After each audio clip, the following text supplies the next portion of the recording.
Okay, so this is going to be a short presentation on of mice and men and racism, the 1930s, as a sort of important contextual factor to consider. So let's start by setting the scene. Obviously, as everybody knows or should do, 1930s was really characterized by the Great Depression. Everybody, all Americans were affected by the Great Depression, but arguably African Americans were hit the hardest. For example, in 1932, over 50% of Black Americans found themselves unemployed. And even those who were employed found that the very fact of that, the fact of their employment actually stoked tensions because of the number of unemployed white people.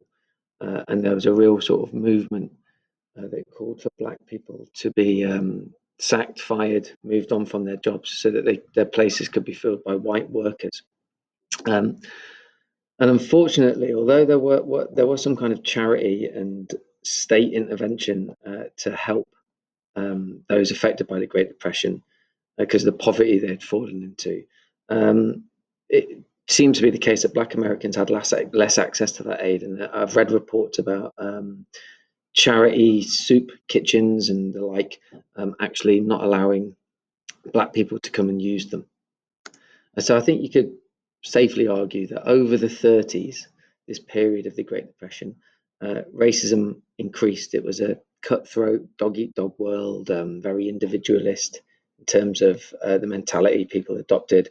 And what you found was that minority groups, marginalized groups, were demonized, and you can see that in the novel, the way that women are treated and the way that Crooks, as a representative of Black Americans, was treated. There were certainly more reports of racial violence in the 30s, and there was a lot of tension and conflict, possibly caused by the frustration and the anger that people must have experienced and felt, and they were lashing out, taking it out on these easy victims, these marginalized minorities. That's seen, isn't it? It's evidence in the text. You see Curly's wife in chapter 4 lashing out at Crooks, threatening to have him hung. So that's a nice sort of textual reference to evidence to illustrate that idea. Another aspect of an important aspect of this context that you need to consider are the Jim Crow laws. These provided the legal basis for racial segregation. It was the idea that there were black toilets, white toilets, black schools, white schools, and so on. Now, it was really enforced in the southern states, and however, its influence stretched further and wider than that, and it was certainly felt in California, where Mice and Men is set. One of the consequences of the Jim Crow laws was that it served to embolden certain sort of right-wing racist groups like the Ku Klux Klan, who I'm sure you've heard of, and it was almost incited them and gave them a mandate to abuse and beat and, in like really extreme cases, like kill, murder Black people. And I think it generally, the Jim Crow laws just ultimately served to reinforce popular prejudices of the time, and this idea that Black Americans were somehow inferior, different, other. And you can really see that, can't you, in the novel? That this social historical context is really captured and highlighted in the details of the novel. Racism is really, it's normalized, it's seen as widespread. I think the N word is used 16, 17 times in the novel. You've got Crooks, who sleeps in a barn. He's separated and segregated. He suffers humiliation. For example, when Candy recounts the tale of Crooks being dragged into the bunkhouse and made to fight, and all the ranch hands were drunk, sort of baying. So there's this sort of ritualized humiliation of Crooks, and I suppose that's really highlighted the fact that Candy's actually a sympathetic character in the novel, and even he pauses with relish. I think the quote is when he's recounting that tale of Crooks being dragged into the bunkhouse. He's also never been in Crooks's room. I think he admits in chapter 4. He even describes Crooks as a nice fella, and yet he is still sort of deeply racist, and so on. And also, Crooks lacks an ID. He doesn't have a name. And to be denied a name is sort of to deny someone's status and power, is to dehumanize them, certainly to disempower them. He's only referred to either by his color, through his job as a stable book, or as his disability, his name Crooks.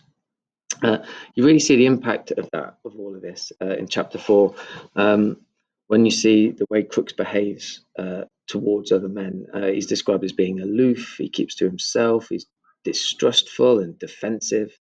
He's even distrustful of himself. He talks about not being able to necessarily rely on his own sense of perception. He's certainly resentful and bitter. He's this damaged figure. Maybe that idea that he's damaged is sort of metaphorically, figuratively captured through his sort of physical disability. Maybe that's a metaphor for what's happened to him as a consequence of this racism that he's had to suffer, that he's been a victim of. So I think you could argue that Crooks' situation is representative of the extreme racist discrimination that the black community had to face in the 1930s. So let's get on to Steinbeck and ultimately what he does and what he's saying. I think it's important to note at this point he is criticised for his limited portrayal of sort of black Americans through Crooks. And when you really think about Crooks, he really is a character that's defined by solely by the abuse he suffers at the hands of the white ranch hands. So it's obviously quite a limiting portrayal of him. However, the counter argument to that is that you could view Crooks as the mouthpiece for Steinbeck. He's in chapter 4. He makes some quite profound comments about the importance of relationships, the danger of loneliness, the futility of dreams. He's almost sort of conveying those central messages and ideas that Steinbeck tries to do in the novel.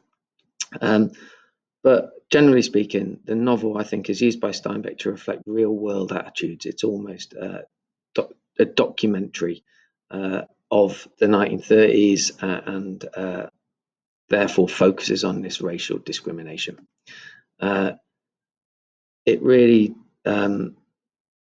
essentially reflects the way in which black Americans were perceived, and it reflects their status. And I think the novel ultimately condemns these attitudes and these behaviours.